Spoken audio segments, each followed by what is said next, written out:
There's a lot of confusion about what problem the national debt has. The government can always print the money, and the Federal Reserve can create all the money to finance the deficit that it needs. So there's no problem at all there. If it has to pay $1 trillion in interest, it can just print it. It'll make the bondholders rich, but nobody really has to even be taxed on it. That's the basic principle of modern monetary theory. The problem with military spending that you point out doesn't have to do with the national debt as such. It has to do with the balance of payments. Because what has forced the American balance of payments into deficit, beginning with the Korean War in 1950 to 51, onwards through the 50s, the 60s, into the 70s, and much of today, is the foreign exchange that is involved in this. The military spending abroad was entirely responsible for the whole balance of payments deficit during the 50s, 60s, into the 70s, and much of today. That's what the problem is. So, to the United States, how are they going to save the economy from having the dollar depreciate as more and more dollars are spent into the economy than is coming in? Well, that has led it to create a need to exploit other countries, saying other countries have to subsidize us.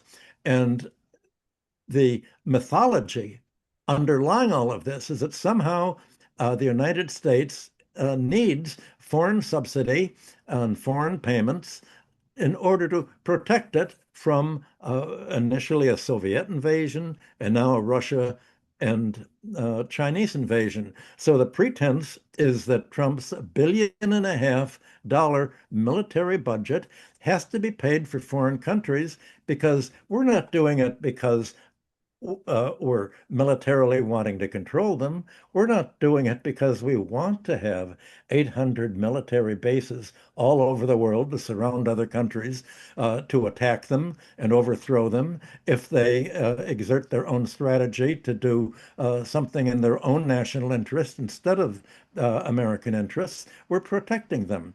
Just like Trump says we have to own Greenland in order to protect it from the imminent Chinese and Russian invasion. Well, obviously, this is all a myth, but it's the enabling myth that has enabled America to essentially create NATO and to use NATO as a means of dominating the European community, dominating other countries, and to force other countries to keep all of their foreign exchange savings in the form of dollars, not gold or silver or bonds and currencies of other countries. Well, we're seeing that coming apart today as we speak in the wake of what's been happening in Davos. So that's really the problem. How is the United States going to obtain the money to finance its military and political domination of other countries now that it's no longer running a trade surplus, now that it's deindustrialized, and now that it's become a world debtor as instead of the creditor that it was in 1945? Well, the problem is that the United States has very little to offer, like it did after World War II, when it was the leading financial power, the leading military defense power, as if the world needed any at that time, and the great industrial power. But now it's not. So all it has, the only way that it has to offer something to other countries is saying, we won't destroy your economy if you support us. That was what Trump's tariff great takeoff of April 2nd of last year did. He said, we will not disrupt your economy by blocking your access to the U.S. market, which is a major market for your industrial corporations. And of course, they'd go bankrupt if we closed it off. But, we'll agree not to disrupt your economy if you give us givebacks. And one of the givebacks, actually, he's asking from Europe is not only to pay high tariffs here, but to give America Greenland and and Iceland and whatever else it acts. So we're into something very much like a protection racket.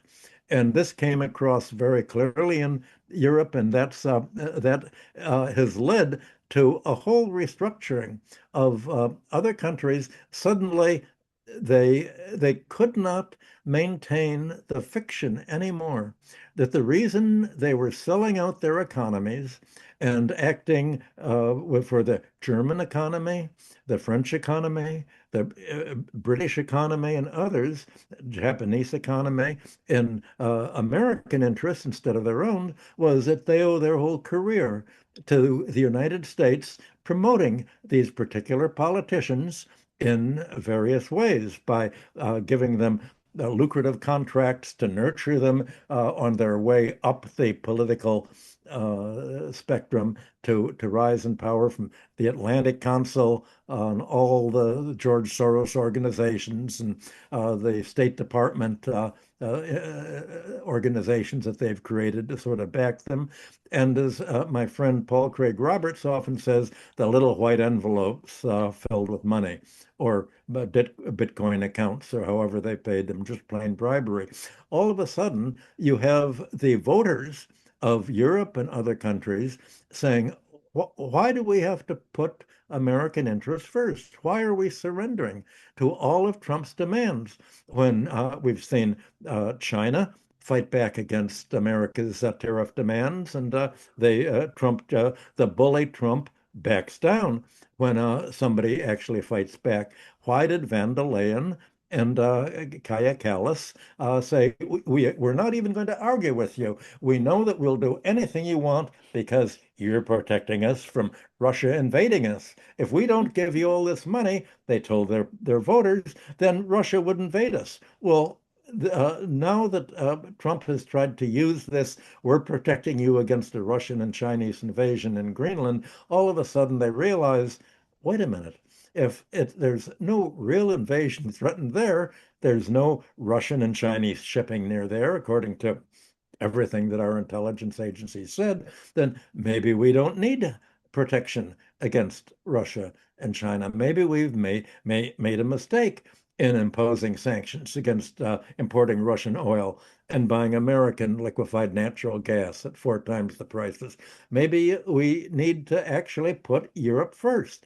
Well, the neoliberals and the socialist parties and the Labor Party says, no, no, no, you have to put America first because that's we need them for the new Cold War to defend civilization and democracy against autocracy. Well, this is a kind of intellectual warfare. They're trying, what's at issue is the Americans are trying, and the media they control are trying to shape how people conceptualize and think about what are the dynamics shaping the world. And they're really realizing that what's shaping the world is simply a U.S. economic parasitism, trying to exploit other countries with no quid pro quo at all. Europe doesn't really need protection against Russian invasion. Russia would not be threatening Germany, France, and Britain if these countries were not attacking Russia by fighting in the Ukrainian battlefield. The fight in Ukraine isn't a fight between Russia and Ukraine. It's a fight between Russia and NATO, and specifically the neo-Nazi powers, the European Union leaders who represent NATO, not the elected governments, and who represent essentially pro-American national leaders against the nationalistic parties that are saying, wait a minute, we don't have to pay to sacrifice all of our social spending just to support the military industrial complex and to support the United States. This is all unnecessary economic overhead. And that overhead is forcing us to dismantle the social democracy, dismantle the subsidies that we've paid our homeowners to be able to afford the electricity produced by liquefied natural gas, etc. This is what the whole issue is about, and we're really saying the Americans call this a fight for civilization. Representing themselves as civilization, not Asia or the alternative of civilization, not representing themselves as barbarians at the gates, trying to confuse people over what is civilization really all about. Is it about the national, the international law of the last over 4 centuries, since the Treaty of Westphalia in 1648 said the basic principle of international law is the sovereignty of nations. No nations should attack other nations or interfere with the internal political affairs of other nations. Every nation has the right to pursue its own national policies. These are the policies that ended up being enshrined in the United Nations Charter. And what Trump has done is said the United Nations is obsolete. We're withdrawing from the United Nations agencies. By the way, we're not going to pay the $250 million that we owe the World Health Organization that we just withdrew from yesterday. Ha ha, we just don't like you. We're going to have another organization that I'm creating, the Board of Peace. And he came out with an insignia, just like the United Nations. There's a wreath of flowers around it. But Trump's wreath is not just flowers, it's gold. And the map of the world that this wreath is holding is not the globe, as in the United Nations Charter. It's the United North America, the United States. I mean, it's very comical. Trump is to be the leader of it for life.